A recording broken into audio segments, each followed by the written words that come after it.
La diaspora de l'AES dit non à sa sortie de la CEDEAO. Dieu merci, c'est une bonne chose. Si, pour le moment, certains se sont réveillés, si certains ont compris que il n'y a pas quelqu'un d'autre qui peut mener ce combat en dehors d'eux-mêmes, c'est important de comprendre là où va le vent de l'histoire. Parce que c'est ce que nous avons toujours demandé.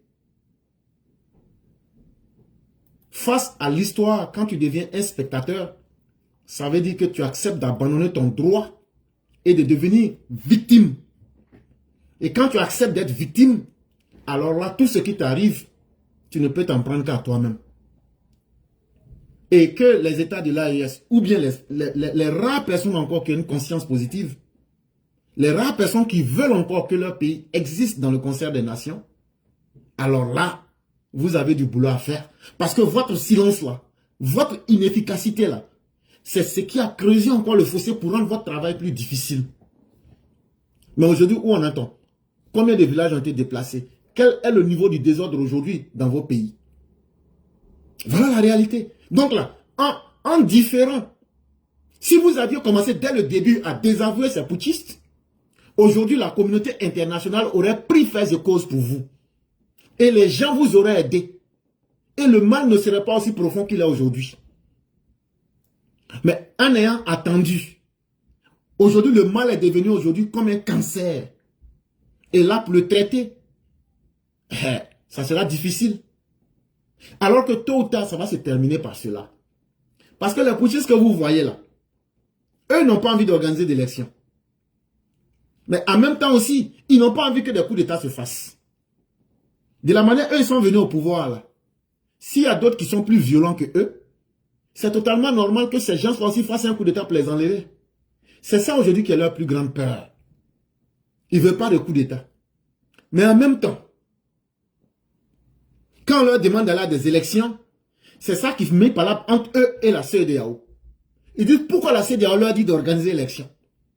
C'est tout le palabre qui est là. Si le l'AES, ça n'existe pas. Pourquoi on leur a dit de faire élection? Voilà le problème. Et donc, nous, on va sortir de l'organisation. Mais que ces États-là sortent ou bien qu'ils restent, leur poids était tellement négligeable qu'aujourd'hui, c'est un épiphénomène pour nous. Mais c'est le mal que ça va poser dans ces pays-là. C'est ça qui est dramatique. Et c'est là, au nom de la solidarité par humanisme, que nous nous intéressons à l'AES et on dit faites attention. Cher peuple de l'AES, réveillez-vous et dites non à ces brigands.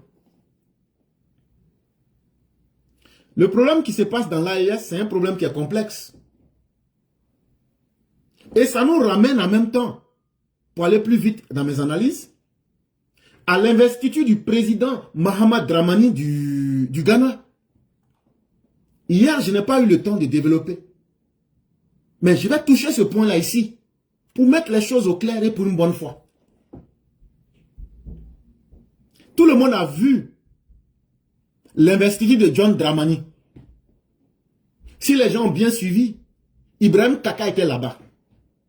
Et quand il était là-bas, on a vu une arme à sa hanche et lui et le président ghanéen se sont salués. Ce que j'ai dit, je n'ai pas dit que c'est la vérité, mais c'est la réalité. J'ai dit que c'est une analyse que je fais. Sinon, ce que j'ai dit, tout le monde a vu. Et nous, on analyse ces faits-là. Pour un président qui a été démocratiquement élu, je parle de John Mahatma Dramani, pour que les putschistes se retrouvent à son investiture, il aura fallu que John Dramani les invite. Il n'y a pas de problème. Mais en invitant les putschistes, ça nous amène à nous interroger quel est donc l'intérêt. Il y a quoi qui est caché derrière? Ça nous amène à nous interroger. Et donc quand on se pose la question ne nous dirige pas vers les putschistes, mais ça nous dirige vers John Dramani lui-même. On se demande, oh, il y a quoi qui fait que lui, il aime forcément l'amitié des putschistes? Ah non, non, non, C'est pour essayer de voir peut-être qu'à travers lui, on pourra les faire revenir. Hey, mais nous ne sommes pas bêtes. Les États n'ont pas d'amis, les États n'ont que des intérêts. Aujourd'hui, là, chacun veut gérer son pays avec sérénité. Tout le monde sait que l'ancien président du Ghana, celui qui a quitté le pouvoir tout récemment, pour que John Dramani prenne le pouvoir là, tout le monde sait que lui et le président Ouattara étaient en de très bons termes et ne jouaient pas avec ces djihadistes. John Dramani, connaissant bien la situation, il s'est dit quoi? Moi je vais bien diriger mon pouvoir sans problème. Et les djihadistes et putschistes que vous voyez là, je n'aimerais peut-être pas que le Burkina devienne un champ d'expérimentation de leurs mauvaises pratiques. Quand je remarque tous les pays comme le Bénin ou même la Côte d'Ivoire qui ont été francs et directs avec ces putschistes là, les gens les ont déstabilisés et les gens cherchent à leur créer toutes sortes de problèmes. Donc moi, John Dramani, je vais faire un double jeu. Ah oui, il faut dire les choses clairement pour aller rapidement. Donc moi, John Dramani, je vais faire un double jeu. Je vais caresser les putschistes et djihadistes là, dans le sens du poil, pour que tout au moins, ils aient l'impression que je ne suis pas contre eux, et puis ils ne vont pas essayer de mélanger les choses au Ghana.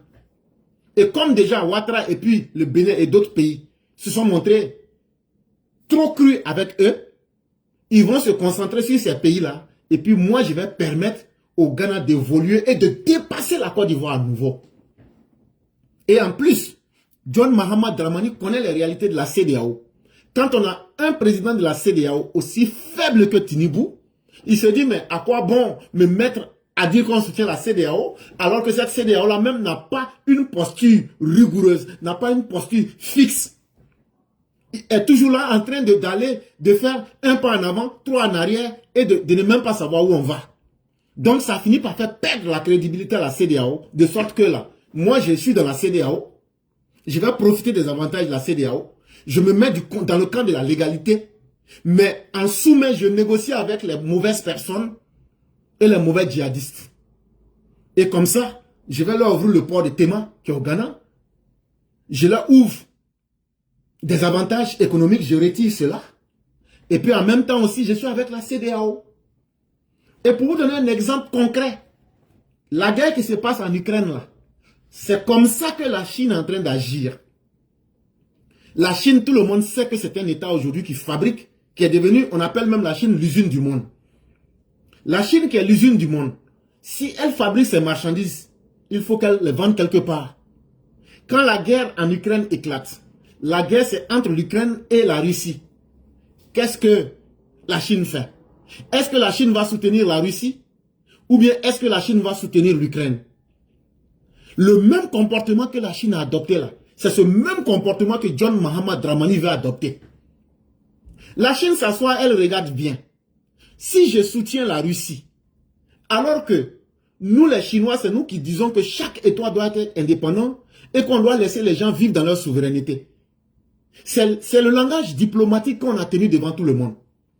Mais si nous on vient aujourd'hui pour venir soutenir la Russie qui a attaqué l'Ukraine, mais diplomatiquement, on sonne faux. Ça veut dire, c'est quand on dit diplomatiquement que tout État doit être souverain. Ça veut dire tout peuple qui est à l'intérieur de ses frontières, il faut qu'on respecte leurs règles.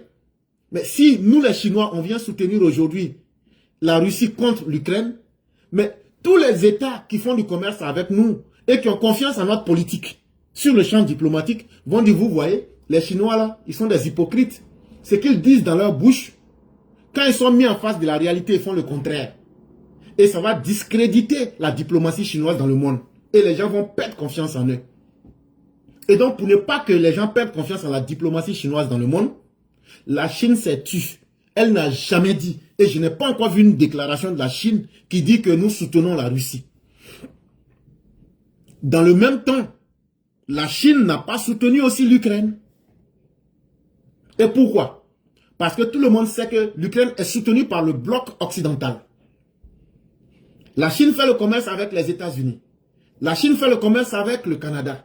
La Chine fait le commerce avec l'Europe de l'Ouest. Entre un partenaire, il y a combien? Les Russes sont combien? Et quand tu prends les États-Unis et l'Europe de l'Ouest, ils sont combien? Quand on calcule la population totale Alors que la Chine est aujourd'hui l'usine du monde, la Chine a intérêt à vendre ses produits aux Amériques et à l'Europe de l'Ouest pour réaliser de gros intérêts plutôt que de se laisser embourber dans une guerre et puis elle va perdre en soutenant la Russie. Parce qu'en soutenant la Russie, l'Europe va arrêter de payer les marchandises chinoises, les États-Unis vont saboter les marchandises ou ils vont augmenter les taxes. Et donc la Chine a gros à perdre. Donc quand c'est comme ça, la Chine ne se met pas contre l'Ukraine. Et donc on a l'impression que la Chine adopte une posture de neutralité. Mais en réalité, la Chine a compris quelque chose. La Chine a compris que quand il y a des conflits dans lesquels tu n'as pas d'avantage, la meilleure manière, là, il ne faut pas t'engager. Et en ne s'engageant pas, c'est la meilleure posture pour pouvoir profiter. Et c'est exactement, en tout cas, on ne peut pas prendre un seul événement pour juger quelqu'un. Mais avec l'investiture de John Dramani Mahama là, nous on va l'observer correctement pour voir comment il va réagir. Est-ce qu'il sera franc dans son jeu? Est-ce qu'il sera correct? Est-ce qu'il a intérêt à être correct avec la CEDEAO? Quand on sait que les dirigeants de la CEDEAO eux-mêmes se laissent fourvoyer. Quand on sait que les dirigeants de la CEDEAO eux-mêmes n'ont pas une décision claire qui puisse les faire respecter.